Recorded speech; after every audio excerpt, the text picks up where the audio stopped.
દો. હાલો આપણી જીભ હાલે છે અત્યારે પાણી 2 બરાબર. આ અઠવાડિયું પૂરું થશે એટલે પાણી વિશે પૂરું. અગાઉ પણ મેં તમને પાણીનું કીધું હતું કે પાણીના સ્ત્રોત કયા કયા હોય, આપણને પાણી ક્યાંથી મળે. બધાને ખબર છે કૂવામાંથી મળે, હેન્ડપંપમાંથી મળે, નળ મારફત આપણા ઘરે આવે, પણ ક્યાંથી આવે? શિયાળો, ઉનાળો, ચોમાસો, આપણે ઋતુઓ પણ ભણેલા છે. ચોમાસામાં વરસાદ આવે. હવે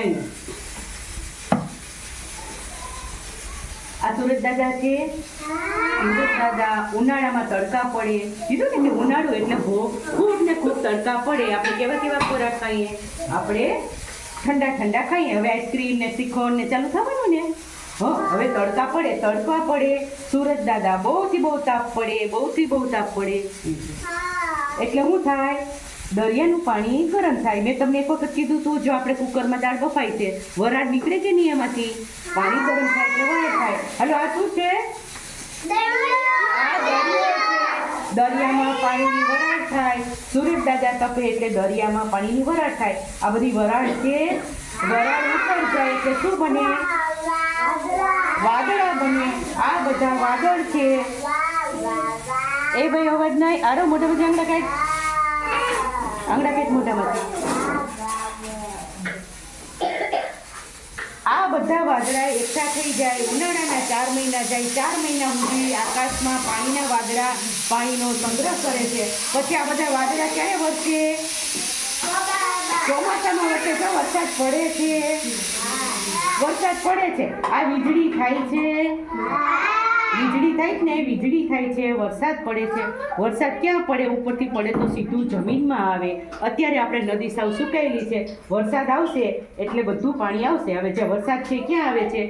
આ મેં તમને કીધું કે દરિયાનું પાણી ગરમ થાય છે તો વરાળ જો આને જો વરાળ મારફત આકાશમાં જાય છે. વરાળ મારફત આકાશમાં પાણી જાય છે. એના વાદળા બને છે. બતાવું? એમના વાદળા બને છે. બની ગયા વાદળા. હવે આ વાદળા જ્યારે વરસે છે ચોમાસામાં ત્યારે પાણી થઈ નીચે જો વરસાદ થઈને પાણી આવે છે. આવ્યું જમીન ઉપર આવે. લીલી હરિયાળી થઈ જાય. તો બતાય લીલી હરિયાળી થઈ જાય છે. નદીમાં પાણી આવે છે. જ્યારે વરસાદ રહી જાય છે ત્યારે આવું થાય છે. આવું કોણે જોયેલું છે? મેઘધનુષ.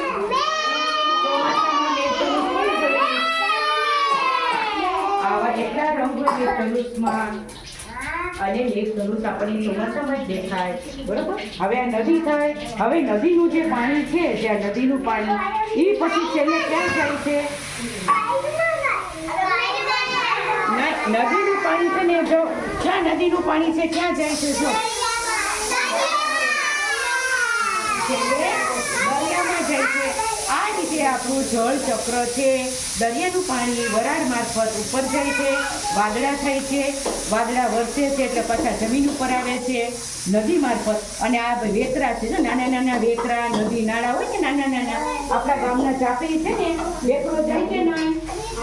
વેતરો જાય કે નહીં? ચોમાસામાં એમાં પાણી આવે. એ બધું પાણી ધીરે ધીરે ભેગું થતું ક્યાં જાય? નદીમાં જાય. અને વરસાદ વરસે તો શું થાય? જમીન લીલીછમ બની જાય. બધે હરિયાળી થઈ જાય. અને પાણી થાય તો પાણી કેમાં થાય? આ ચિત્ર છે વાડીમાં. આ કૂવાનું ચિત્ર છે. કૂવામાં અને બીજું આ ડંકી છે. ડંકીમાં પણ પાણી થઈ જાય. કૂવા મારફત પાણી મળે અને ડંકી મારફત મળે. કૂવાથી પાણી ઉપલા મોટા ટાંકામાં જાય. મોટા ટાંકામાંથી આપણને નળ મારફત આવે. હવે ક્યારેક કહું કે આપણને પાણી ક્યાંથી મળે છે પીવાનું, તો નહીં કહેવાનું કે માટલામાંથી મળે. માટલામાં ક્યાંથી આવતું તો હોય ને. આ આપણું જળચક્ર છે. દરિયા મારફત સુરજ દાદા તાપે એટલે વરાળ થાય છે. દરિયામાં આકાશમાં જાય અને આકાશમાંથી પાછું આવી રીતે થાય. આ આપણું જળચક્ર સતત ચાલ્યા.